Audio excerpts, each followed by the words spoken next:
श्रीवेङ्कटेश्वरभुजङ्गम्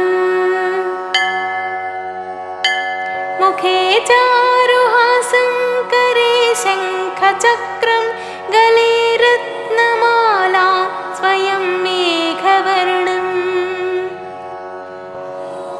तथा दिव्यशस्त्रं प्रियं पीतवस्त्रं धरं तं मुरारिं भजे वेङ्कटेशम् सदा भीतिहस्तं मुदा जानुपाणिं लसन्मेखलं रत्नशोभाप्रकाशम् जगत्पादपद्मं महत्पद्मनाभं धरं तं मुरारिं भजे वेङ्कटेशम् अहो निर्मलं नित्यमाकाशरूपं जगत्कारणं सर्ववेदान्तवेद्यम् विभुं तापसं सच्चिदानन्दरूपं धरं तं मुरारिं भजे वेङ्कटेशम् श्रियाविष्टितं वामपक्षप्रकाशं सुरैर्वन्दितं ब्रह्मरुद्रस्तुतं तं शिवं शङ्करं स्वस्ति निर्वाणरूपं धरं तं मुरारिं भजे वेङ्कटेशम् महायोगसाध्यं परिभ्राजमानं चिरं विश्वरूपं सुरेशं महेशम् अहो शान्तरूपं सदा ध्यानगम्यं धरं तं मुरारिं भजे वेङ्कटेशम्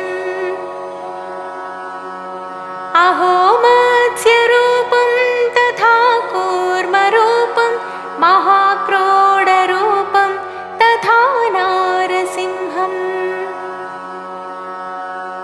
भजे कुब्जरूपं विभुं जामदग्न्यं धरं तं मुरारिं भजे वेङ्कटेशम् अहो बुद्धरूपं तथा कल्किरूपं प्रभुं शाश्वतं लोकरक्षामहं तम्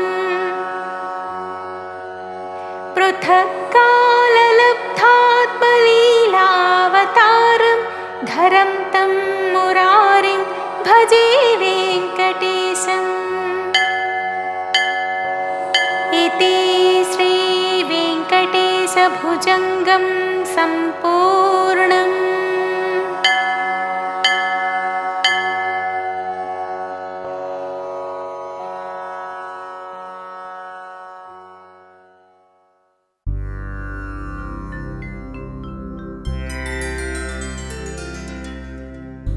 नारायणं परब्रह्म सर्वकारणकारकम् प्रपद्ये वेङ्कटेशाख्यां तदेव कवचं मम। सहस्रशीर्षा पुरुषो वेङ्कटेशशिरोवतु प्राणेश प्राणनिलयः प्राणं रक्षतु मे हरिः। आकाशराट्सुतानाधा आत्मानं मे सदावतु देवदेवोत्तमः पायाद्देहं मे वेङ्कटेश्वरः। सर्वत्र सर्वकालेषु मङ्गाम्बाजानिरीश्वरः पालयेन्मामकं कर्मसाफल्यं नः प्रयच्छतु य एतद्वज्रकवचमभेद्यं वेङ्कटेश्वरः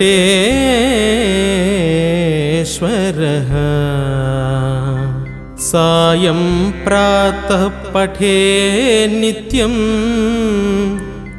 मृत्युं तरति निर्भयः श्रीवेङ्कटेश्वरकवचस्तोत्रं सम्पूर्णम्।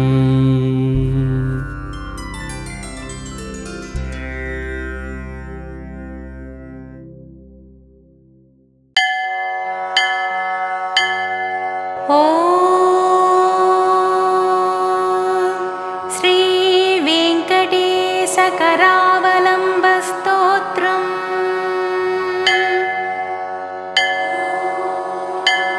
श्रीशेषशैलसुनिकेतनदिव्यमूर्ते नारायणाच्युत हरेण लीलायताक्ष लीलाकटाक्ष परिरक्षित सर्वलोक श्रीवेङ्कटेश मम देहि करावलम्बम्। ब्रह्मादिवन्दित पदाम्बुज शङ्खपाणे श्रीमत्सुदर्शन सुशोभित दिव्यहस्त कारुण्यसागर शरण्य सुपुण्यमूर्ते श्रीवेङ्कटेश मम देहि करावलम्बम्। वेदान्तवेद्य भवसागर कर्णधार श्रीपद्मनाभ कमलाचित पादपद्म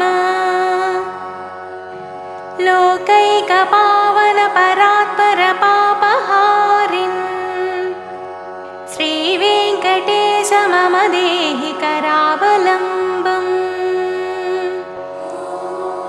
लक्ष्मीपते निगमलक्ष्य निजस्वरूप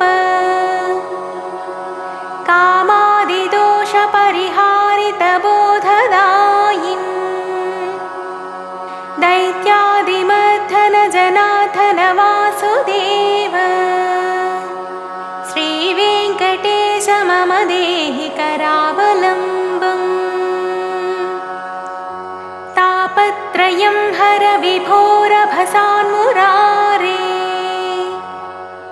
संरक्ष मां करुणया सरसीरुहाक्ष मच्छिष्यमप्यनुदिनं परिरक्ष विष्णो श्रीवेङ्कटेश मम देहि करावलम्बम्। श्रीजातरूपनवरत्नलसत्किरीट कस्तूरिकातिलकशोभिललाटदेश राकेन्दुबिम्बवदनाम्बुजवारिजाक्ष श्रीवेङ्कटेश मम देहि करावलम्बम्। मन्दारुलोकवरदानवचो विलास रत्नाढ्यहार परिशोभित कम्बुकण्ठ केयूररत्न सुविभासि दिगन्तराळ श्रीवेङ्कटेश मम देहि करावलम्बम्। दिव्याङ्गदाञ्चित भुजद्वयमङ्गलात्मन् केयूरभूषण सुशोभित दीर्घबाहो नागेन्द्रकङ्कणकरद्वय कामदायिन् श्रीवेङ्कटेश मम देहि करावलम्बम्। स्वामिन् जगद्धरणवारिधिमध्यमग्नम् मामुद्धराद्य कृपया करुणापयोधे लक्ष्मीं च देहि मम धर्मसमृद्धिहेतुम् श्रीवेङ्कटेश मम देहि करावलम्बम् दिव्याङ्गरागपरिचर्चितकोमलाङ्ग पीताम्बरावृततनो तरुणार्कदीप्ते सत्काञ्चनाभपरिधानसुपट्टबन्ध श्रीवेङ्कटेश मम देहि करावलम्बम् रत्नाढ्यदामसुनिबद्धकटिप्रदेश माणिक्यदर्पणसुसन्निभजानुदेश जङ्घाद्वयेन परिमोहितसर्वलोक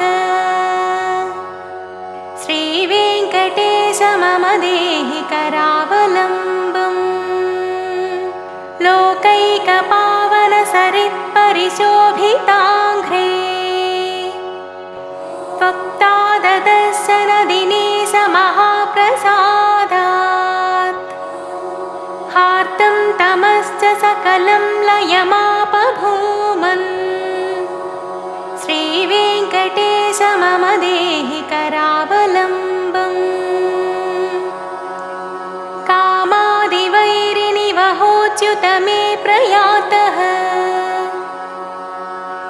दारिद्र्यमप्यपगतं सकलं दयाळो दीनं च मां समवलोक्य दयार्द्रदृष्ट्या श्रीवेङ्कटेश मम देहि करावलम्बम्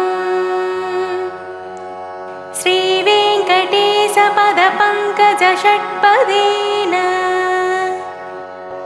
श्रीमन्नृसिंहयतिनारचितं जगत्या एतत् पठन्ति मनुजाः पुरुषोत्तमस्य ते प्राप्नुवन्ति परमां पदवीं मुरारेः। इति श्रीशृङ्गेरी जगद्गुरुणा श्रीनृसिंहभारती स्वामिना रचितं श्रीवेङ्कटेशकरावलम्बस्तोत्रम्।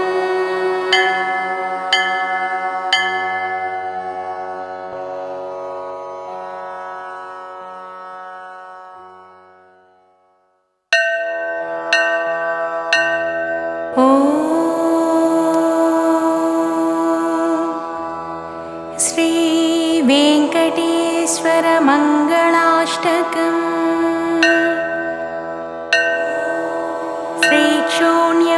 श्रीक्षोण्यौरमणीयुगं सुरमणीपुत्रोऽपि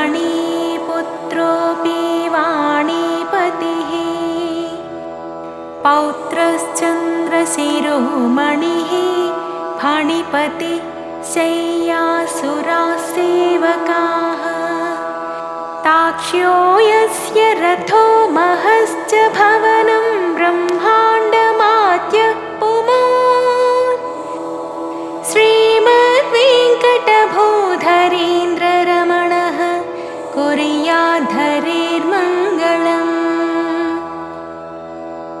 यत्तेजोरविकोटिकोटिकिरणान्धिकृत्य जेजीयते यस्य श्रीवदनाम्बुजस्य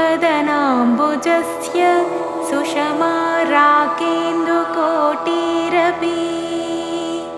सौन्दर्यं च मनोभवानपि बहून् कान्तिश्च कादम्बिनी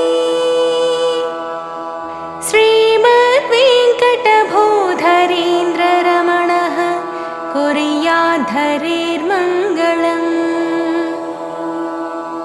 नानारत्नकिरीटकुण्डलमुखैर्भूषागणैर्भूषितः श्रीमत्कौस्तुभरत्नभव्यहृदय श्रीवत्ससल्लाञ्छनः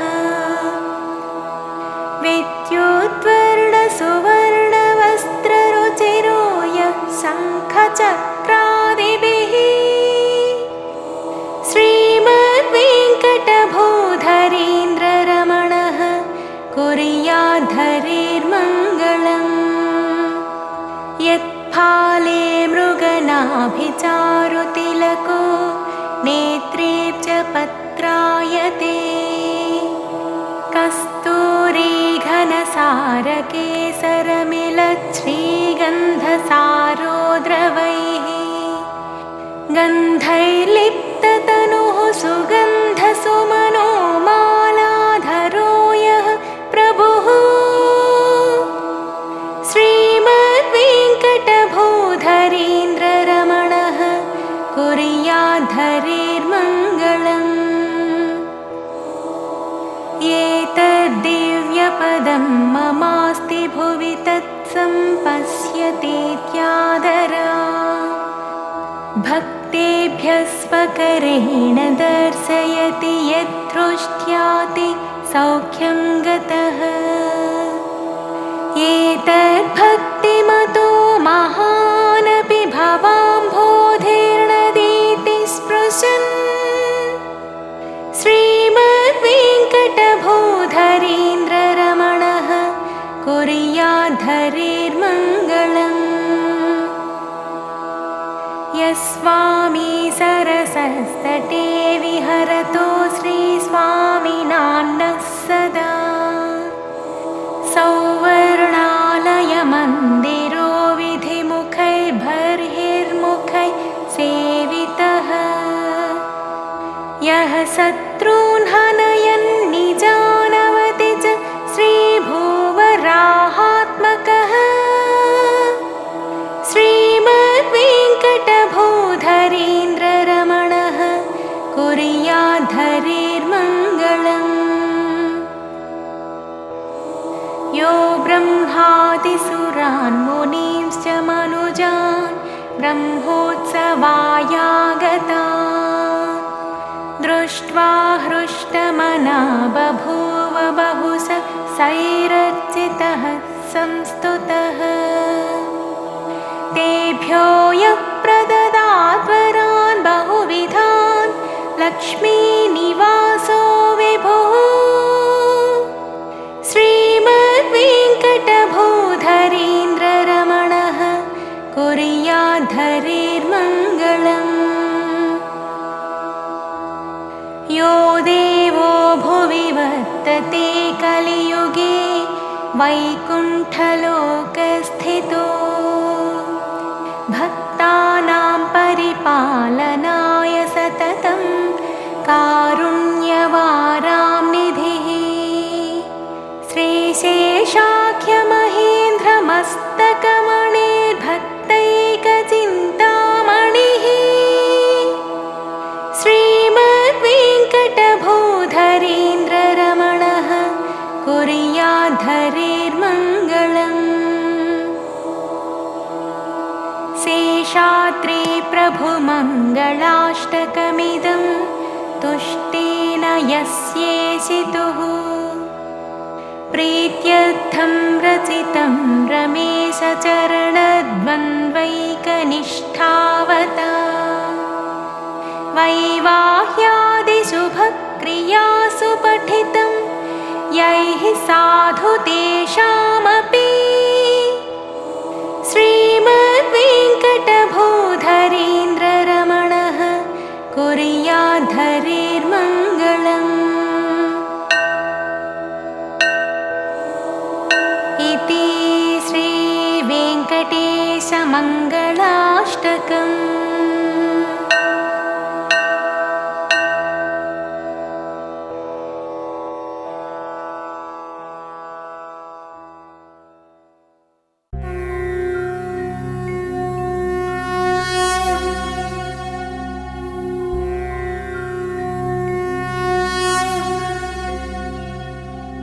रणक्षुद्रघण्टानिनादाभिरामम् चलत्ताण्डवोद्दण्डवत्पद्मतालम् लसत्तुन्दिलाङ्गोपरिव्यालहारम् गणाधीशमीशानसूनुं तमीडे ध्वनिध्वंसवीणालयोल्लासिवक्त्रम्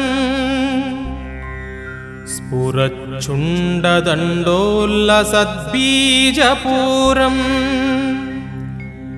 गलद्धर्पसौगन्ध्यलोलालिमालम् गणाधीशमीशानसूनुं तमीडे प्रकाशज्जपारक्तरत्नप्रसूना प्रवालप्रभातारुणज्योतिरेकम् प्रलम्बोदरं वक्रतुण्डैकदन्तम्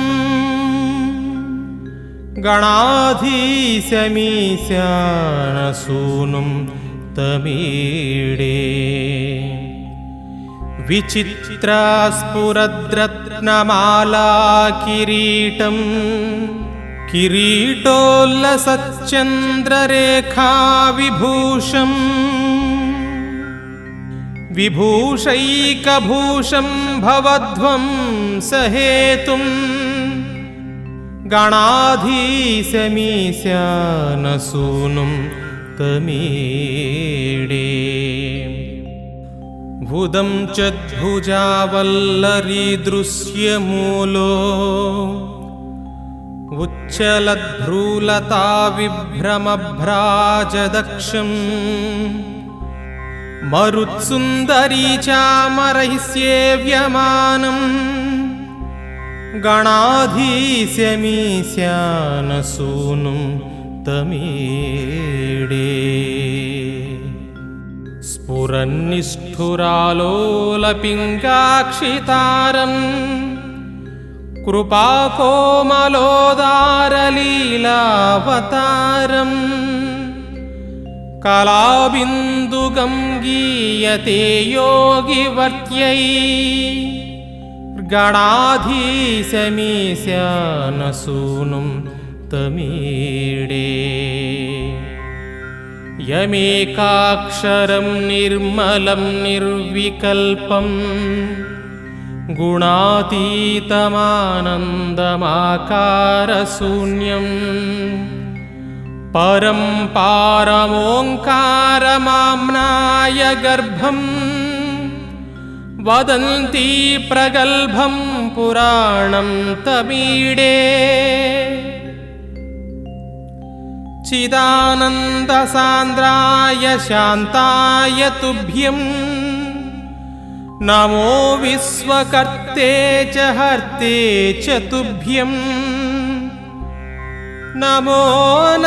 नमोऽनन्तलीलाय कैवल्यभासे नमो विश्वबीज प्रसीदेस्य सूनो इमं सुस्तवं प्रातरुत्थाय भक्त्या पठेद्यस्तु मर्त्यो लभेत् सर्वकामान् गणेशप्रसादेन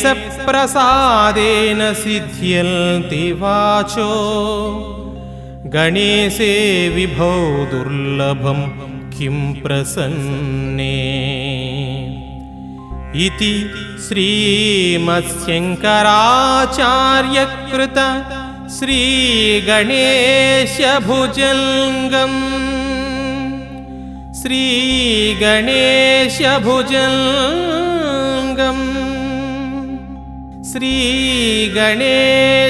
श्रीगणेशभुजङ्गम्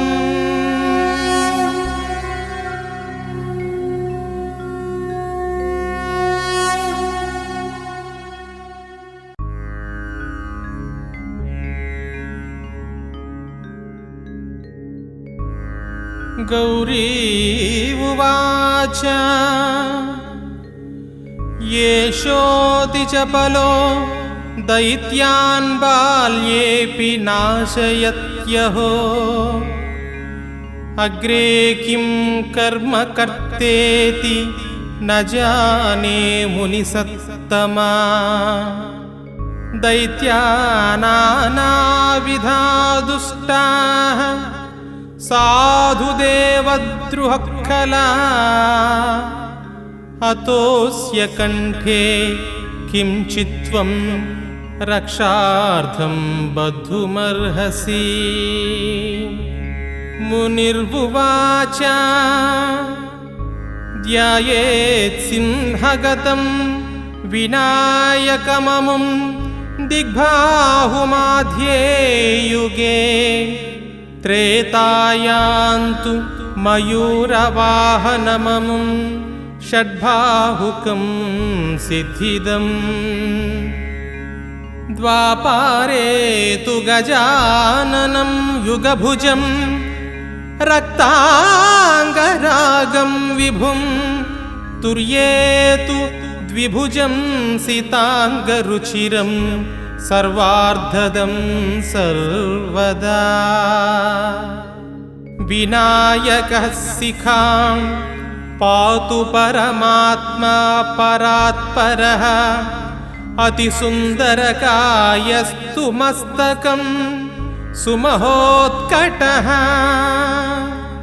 ललाटं कश्यपः पातु भ्रूयुगं तु महोदरः नयने फालचन्द्रस्तु गजास्यस्त्वोष्ठपल्लवौ जिह्वां पातु गणक्रीडाचिबुकं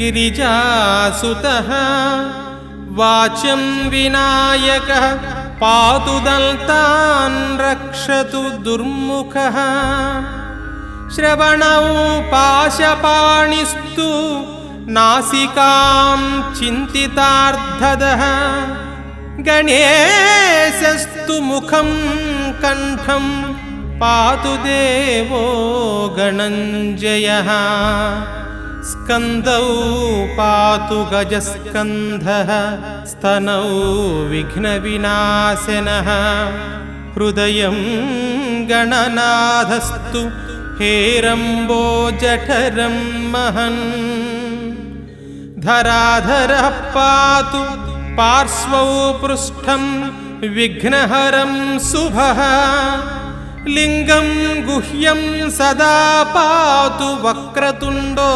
महाबलः गणक्रीडो जानुजङ्घे ऊरु मङ्गलमूर्तिमान्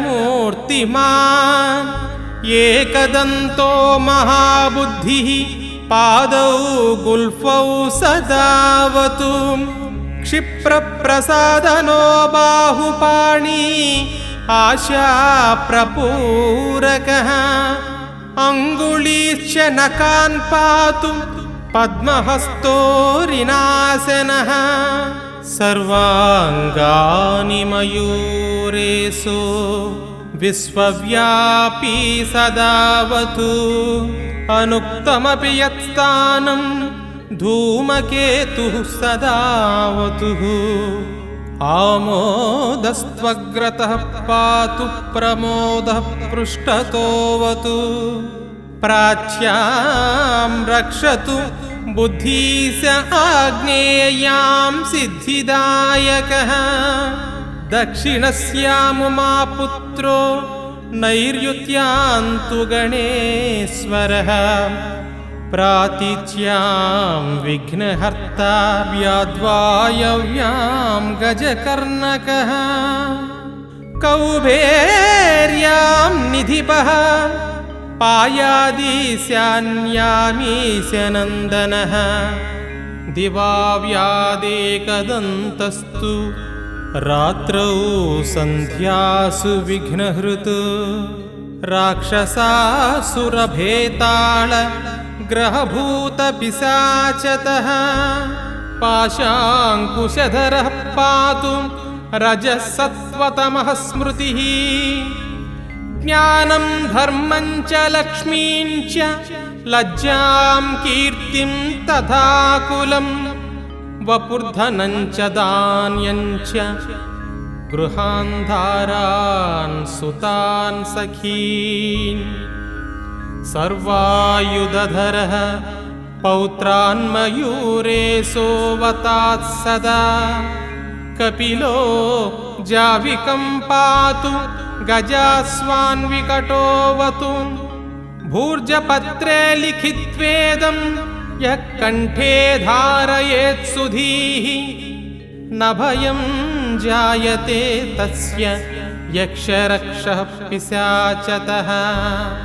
त्रिसन्ध्यं जपते यस्तु वज्रसारतनुर्भवेत् यात्राकाले पठेद्यस्तु निर्विघ्नेन फलं लभेत् युद्धकाले पठेद्यस्तु विजयं चाप्नुयात् ध्रुवम् मारणोच्चाटनाकर्ष स्तम्भमोहनकर्णणीं स्थपवारं जपेदेतद्धि नानामेकविंशतिः ततत्फलमवाप्नोति साधको नात्र संशयः एकविंशतिवारं च पठेत्तावद्दिनानि यः कारागृहगतं सद्यो राज्ञा वन्द्यं च मोचयेत् राजदर्शनवेलायां पठेदेतत्त्रिवारतः स च राजानां वशं नीत्वा प्रकृतीच्छ सभां जयेत् इदं गणेशकवचं कश्यपेन समीरितं मुद्गलाय च तेनाथ माण्डव्याय महर्षये मह्यं सप्राह कृपाय कवचं सर्वसिद्धिदं न देयं भक्तिहीनाय देहं श्रद्धावते शुभम् अनेनास्य कृता रक्षा न बाधास्य भवेत् क्वचित् राक्षसासुरभेताल दैत्यदानवसम्भवा इति श्रीगणेशपुराणे उत्तरखण्डे बालक्रीडायां षडशीतितमेऽध्याये गणेशकवचं सम्पूर्णम्।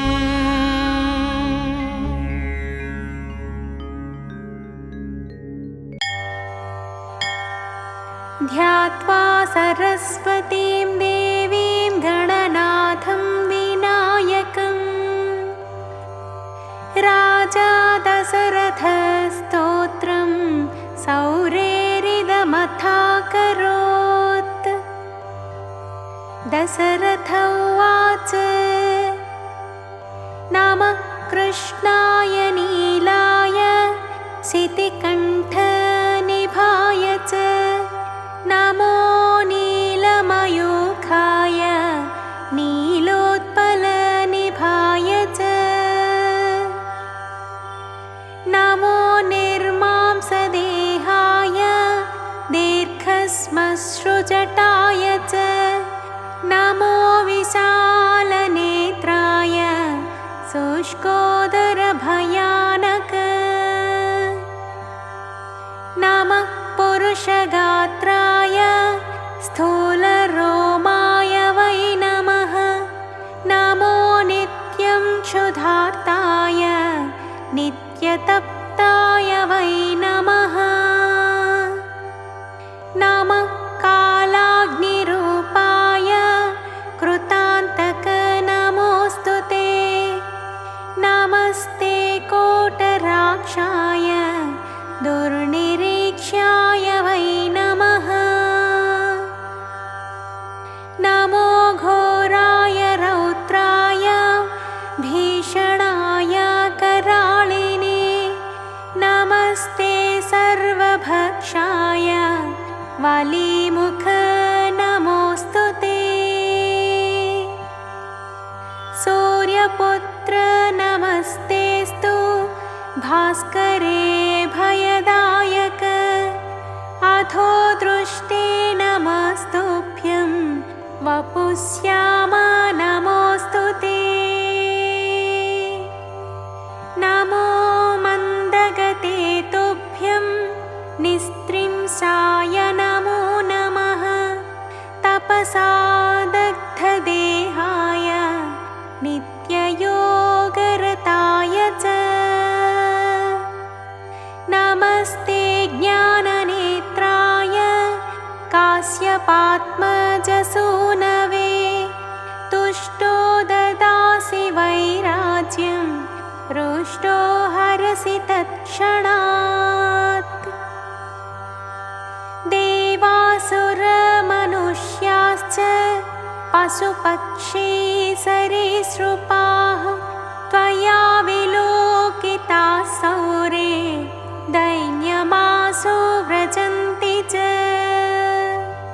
ब्रह्मा शक्रो यमश्चैव ऋषयः सप्ततारकाः राज्यभ्रष्टाश्च ते सर्वे तव दृष्ट्या विलोकिताः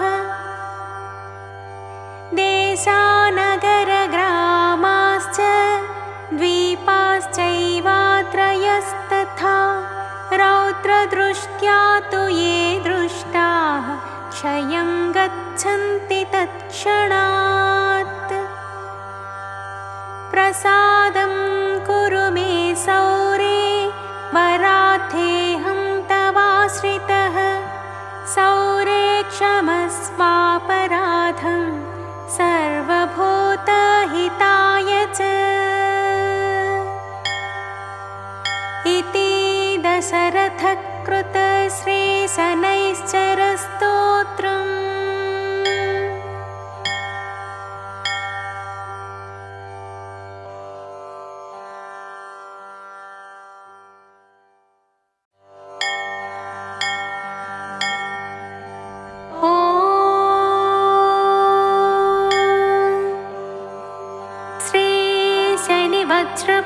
वज्रपञ्जरकवचम् ब्रह्मोवाच शृणुध्वं ऋषयः सर्वे शनिपीडाहरं महत् कवचं शनिराजस्य सौरेरिदमनुत्तमं कवचं देवतावासं वज्रपञ्जरसंज्ञकम् शनैश्चरप्रीतिकरं सर्वसौभाग्यदायकम् अस्य श्रीशनैश्चरवज्रपञ्जरकवचस्य कश्यप ऋषिः अनुष्ठुप् छन्दः श्रीशनैश्चरः देवता श्रीशनैश्चरप्रीत्यर्थे जपे विनियोगः ऋष्यादिन्यासः शिरसि कश्यप ऋषये नमः मुखे अनुष्ठुप् छन्दसे नमः हृदि श्रीशनैश्चरदेवतायै नमः सर्वाङ्गे श्रीशनैश्चरप्रीत्यर्थे पाठे विनियोगाय नमः ध्यानम् नीलाम्बरो नीलवपुः किरीटी गृत्रस्थितस्त्रासकरो धनुष्मान् चतुर्भुजः सूर्यसुतः प्रसन्नः सदा मम स्याद्वरदः प्रशान्तः कवचम् शिरः शनैश्चरः पातु फालं मे सूर्यनन्दनः नेत्रे छायात्मजः पातु पातु कर्णौ यमानुजः नासां वैवस्वतः पातु मुखं मे भास्करः सदा स्निग्धकण्ठश्च मे कण्ठं भुजौ पातु महाभुजः स्कन्धौ पातु शनिश्चैव करौ पातु शुभप्रदः वक्षः पातु यमभ्राता कुक्षिं पात्वसितस्तथा नाभिं ग्रहपतिः पातु मन्दः पातु कटिं तथा ऊरो ममान्तकः पातु यमो जानुयुगं तथा पादौ मन्दगतिः पातु सर्वाङ्गं पातु पिप्पलः अङ्गोपाङ्गानि सर्वाणि रक्षेन्मे सूर्यनन्दनः इत्येतत्कवचं दिव्यं पठेत् सूर्यसुतस्य यः न तस्य जायते पीडा प्रीतो भवति सूर्यजः व्ययजन्मद्वितीयस्थो मृत्युस्थानगतोऽपि वा कलत्रस्थो गतो वापि सुप्रीतस्तु सदा शनिः अष्टमस्थे सूर्यसुते व्यये जन्मद्वितीयगे कवचं पठते नित्यं न पीडा जायते क्वचित् इत्ये कवचं दिव्यं सौरेर्यन्निर्मितं पुरा द्वादशाष्टमजन्मस्थदोषान्नाशयते सदा इति श्रीब्रह्माण्डपुराणे ब्रह्मनारदसंवादे श्रीशनिवज्रपञ्जरकवचम्।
కృష్ణపక్షము చతుర్దశి నాడు జననము తపోశక్తితో ఈశ్వర శక్తులు శని దృక్కులే వినాశకరము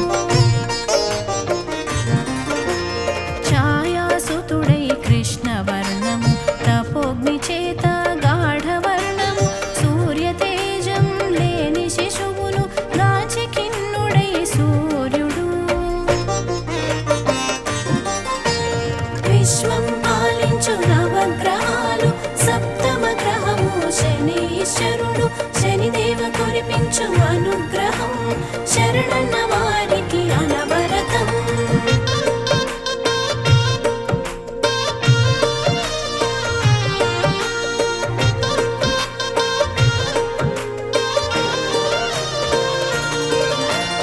అనుమానములో అర్పుడు సుతుడే కాదని తృణీకారం మనోక్లేశముల శనిదేవుడు పితృదేవునకు శాపమొసంగే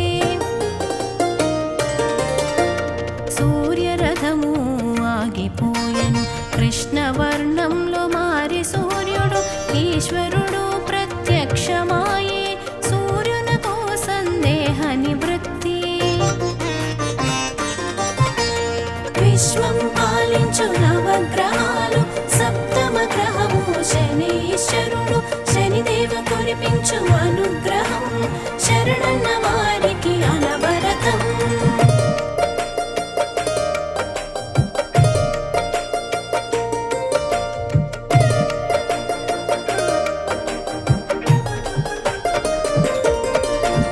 శాపము బాపెను సూర్యునికి పక్షపాతం లేని బాలుడు సమవర్తికి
అనుగ్రహం శరణన్న వారికి అనవరతం.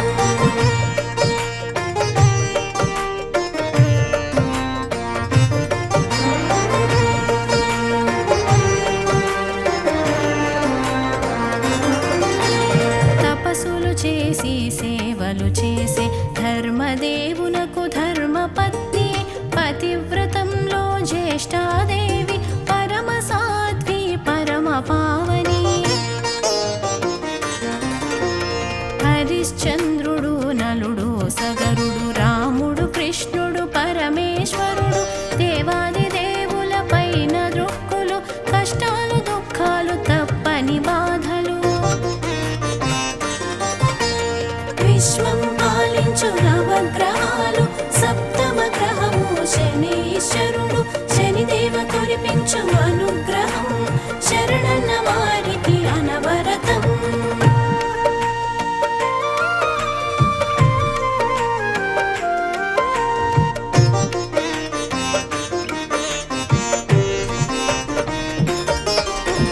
కష్టాలు తీరి సర్వ సుఖములు అనుగ్రహించెను శనీశ్వరుడు కృష్ణవర్ణుడు కృపాపూర్ణుడు మహిమలు చూపే మందగమన. శనిదేవుని దూషించినచో సర్వదేవులకు దూషణమగును. శనిదేవుడికి పూజలు సనిపిన సర్వదేవుల పూజ సమానం. విశ్వం పాలించు నవగ్రహాలు సప్తమ గ్రహము శనీశ్వరుడు శనిదేవ కురిపించు అనుగ్రహం శరణన్న వారికి అనవరతం.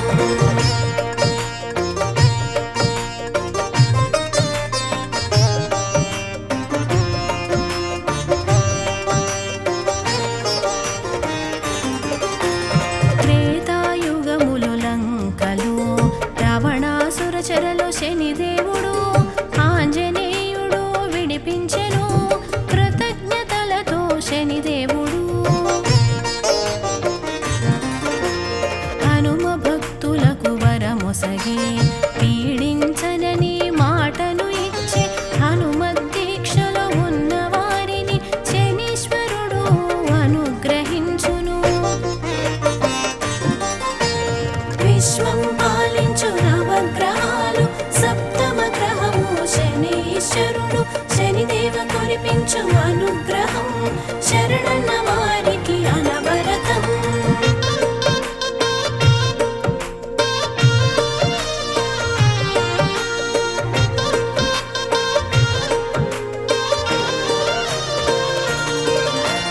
కైలాసములో పరమేశ్వరుని దరికి వెళ్ళెను నారద మహర్షి వేణోళ్ళ పొగిడే శని మహిమలు శివునికి కలిగే ఆగ్రహావేశం. అంతటి ఘనుడు శనిదేవుడు ఒక్క క్షణము తనను పట్టమని చూతము శని వీరము అనెను నారద సెలవిచ్చే శనిదేవునకు. విశ్వం పాలించు నవగ్రహాలు సప్తమ గ్రహము శనీశ్వరుడు శనిదేవ కురిపించు అనుగ్రహం శరణన్న వారికి అనవరతం.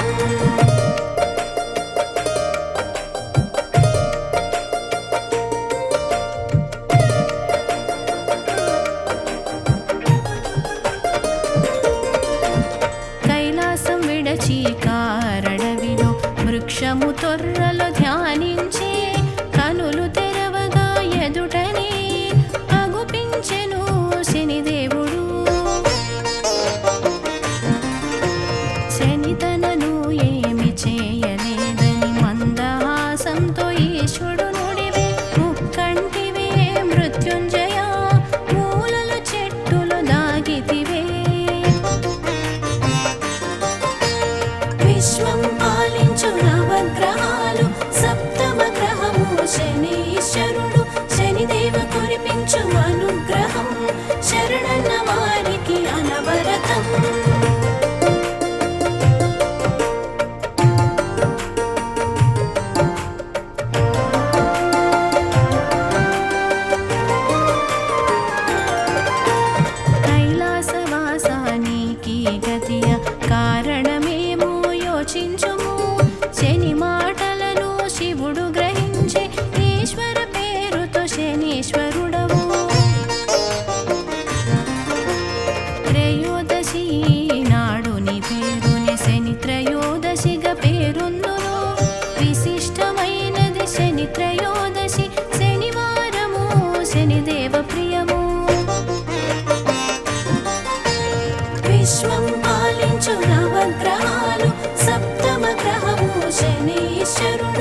ప్రార్థించి తైలాభిషేకము చేయించి నల్ల వస్త్రము నువ్వుల దీపం నీల శంఖు పూల అర్చనం ఆరోగ్యార్థిక మృత్యు భయం 3 దోషాలను పోగొట్టును శని ప్రభావము ఉపశమనం అనుగ్రహింతు వరాలు గుప్పే విశ్వం పాలించు నవగ్రహాలు సప్తమ గ్రహము శనీశ్వరుడు శనిదేవ కురిపించు అనుగ్రహం శరణన్న వారికి అనవరతం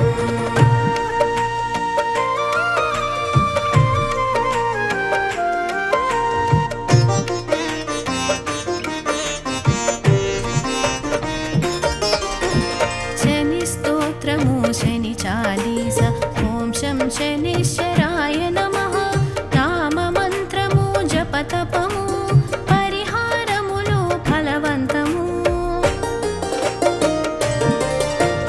శిక్షకుడు కాదు శనీశ్వరుడు క్రమశిక్షణ నేర్పు గురుమూర్తి అపోహలను విడనాడుచు శ్రమించిన చాలు కరుణించును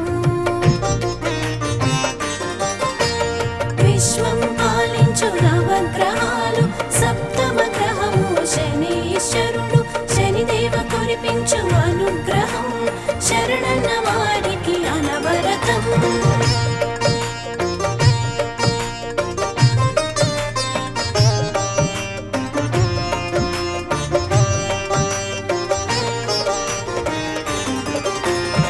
నవవాహనాలలో శనిదేవుడు భక్తుల బ్రోవగారు దించెను గజవాహనుడై ఐశ్వర్యమిచ్చును అశ్వవాహనుడై శ్రేయస్సునిచ్చును కరము పైన కర్మ ఫలదాత కష్టాలు నష్టాలు కొని తెచ్చు సింహం పైన సింహ నడకతో కీర్తించును విజయమునిచ్చు విశ్వం పాలించు నవగ్రహాలు సప్తమ గ్రహము శనీశ్వరుడు శనిదేవ కురిపించు అనుగ్రహం శరణన్న వారికి అనవరతం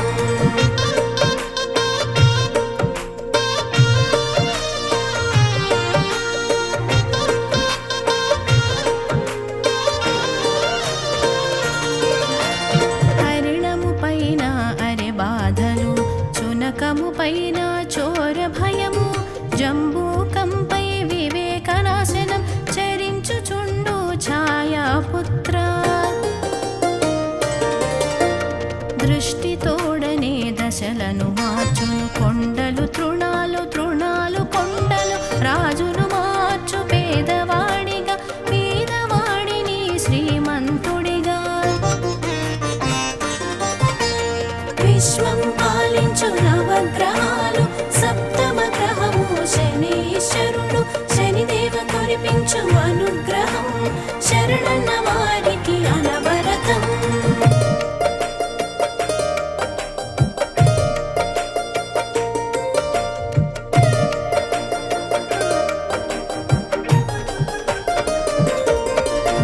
స్వర్ణ దశలో ఐశ్వర్యదాత రజత దశలో రక్షక దేవ ఇనుప దశలో నీ కీర్తనం కాపాడునయ్యా కరుణించుము ధర్మదేవత ప్రతిరూపము నిజాయితీని నిజముగా మెచ్చు సుప్రసిద్ధమైన శని ఆలయం శని సింగనాపుర పుణ్యక్షేత్రం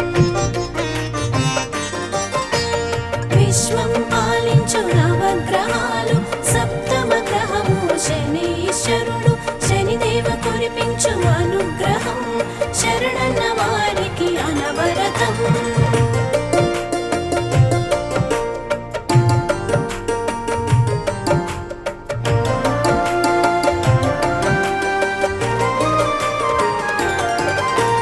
శని మహారాజా కొలువయ్యే స్వయంభూగా వెలసెను స్వప్నంలో నా దర్శనమిచ్చి దర్శన సులభ దయామయా ఆలయం లేక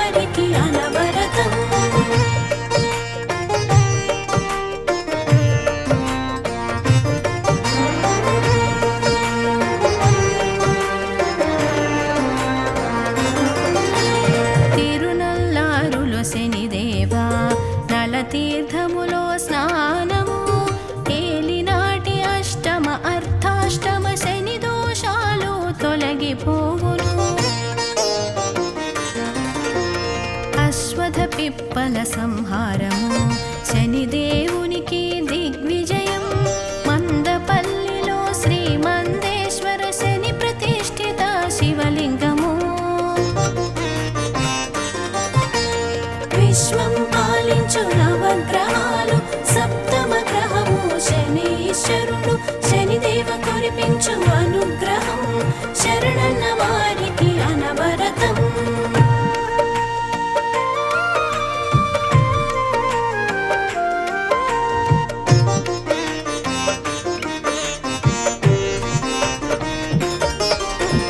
పింగళ కృష్ణ ఛాయానందన యమకోణస్థ రౌద్ర సౌరి మంద శని దశనామదేవ భానుపుత్ర పూజలు గునుమా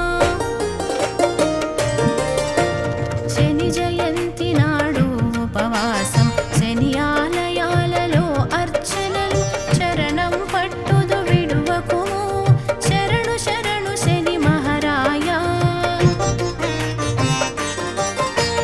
విశ్వం పాలించు నవగ్రహాలు సప్తమ గ్రహము శనీశ్వరుడు శనిదేవ కురిపించు అనుగ్రహం శరణన్న వారి